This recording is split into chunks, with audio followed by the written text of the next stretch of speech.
Hello everyone, welcome to English grammar classes with Mayank sir.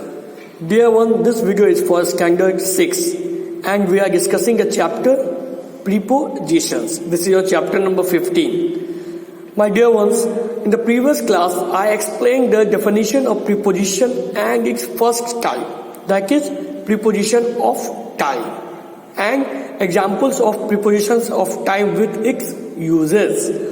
In today's class, I am going to explain the other types of prepositions. Let's start today's class. Dear ones, the second subtype of preposition is prepositions of place. Place का मतलब होता है जगह. यहाँ पे भी हम लोग in, on और at का यूज करते हैं. अब देखते हैं हम लोग इंडिविजुअली इन सब का यूज कैसे किया जाता है. In is usually used for a place which has some boundary. Boundary may be physical और वर्चुअल. बाउंड्री का मतलब है वो बंधन, घेरा, इससे आगे आप ना जा सके. ठीक है, ऐसे जगहों को डिनोट करने के लिए हम लोग इनका यूज करते हैं. On is use for surface. On का यूज हम लोग करते हैं किसी चीज के ऊपरी भाग को शो करने के लिए, सरफेस को शो करने के लिए. और थर्ड जो है आपका at. At is use for specific place. किसी खास जगह के बारे में जब बात करना हो तो हम लोग वहां पे एट प्रीपोजिशन का यूज करते हैं. ठीक है, देखिए यहाँ दिया भी हुआ है इन, ऑन और एट का यूज. एग्जाम्पल देख लेते हैं हम लोग इन के यूज में. In hall, in school, in a building. ये सारे जो एग्जाम्पल्स हैं, इन सारे का एरिया जो है वो रिस्ट्रिक्टेड है, बंधा हुआ है. जैसे हम लोग ने बात किया हॉल का. हॉल में दीवार चारों तरफ घेरा हुआ रहता है, उसके बाहर लोग नहीं जा सकते. एक तरीके का ये बाउंड्री है. ठीक है, ऑन का यूज हम लोग करते हैं किसी चीज के सरफेस के ऊपरी सतह के बारे में बोलने के लिए. देखिए example, on a table, on blackboard, on a page, on the wall etcetera. और एट. एट के बारे में मैंने अभी आपको बताया कि it is use to denote some specific place. खास चीजों के बारे में बताने के लिए एट प्रीपोजिशन का यूज हम लोग करते हैं. देखिए, एट द एंट्रेंस मतलब खास जगह, एंट्रेंस पे. At the bottom of glass, glass के बॉटम पर. At bus stop etcetera. This is preposition of place. Now come to next type of preposition, that is preposition of direction. Direction का मतलब होता है दिशा. ठीक है, to, towards, through, into. These are the examples of preposition of distance. देखिए इसके examples हम लोग समझते हैं. She went to the library. कहाँ गई? लाइब्रेरी की तरफ गई. इशारा किया, दिशा बताया, लाइब्रेरी की तरफ गई. He jumped into the river.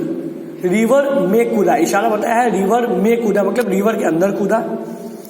He ran away when he felt that someone was coming toward him. वह भागा जब उसे लगा कोई उसकी तरफ आ रहा है. किधर आ रहा है? डायरेक्शन बता रहा था, उसकी तरफ आ रहा है, तो वो भागा. These all are the examples of prepositions of direction.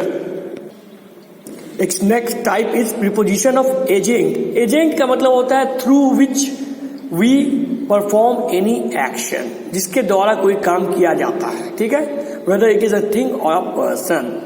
देखिए, preposition for agent is used for a thing which is cause or another thing in the sentence. Example होता है बाई, विद एक्सेट्रा. एग्जाम्पल देखिए यहाँ दिया हुआ है. The book is written by Shakespeare. किताब जो है किसके द्वारा लिखी गई है?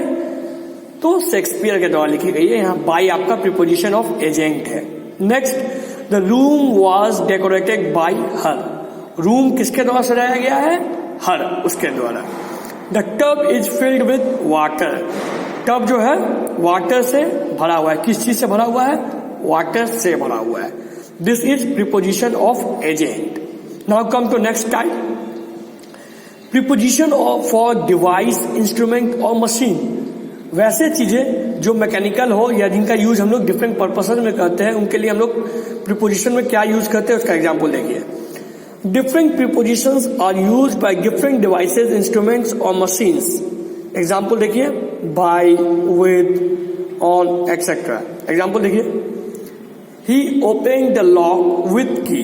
ताला को किससे खोला? चाबी से खोला या चाबी के द्वारा खोला. विद, ताला एक तरीके का आपका डिवाइस है. She comes by bus daily. वह डेली बस से आती है. किससे आती है? बस से आती है. This is the preposition for device, instrument और machines. Thank you.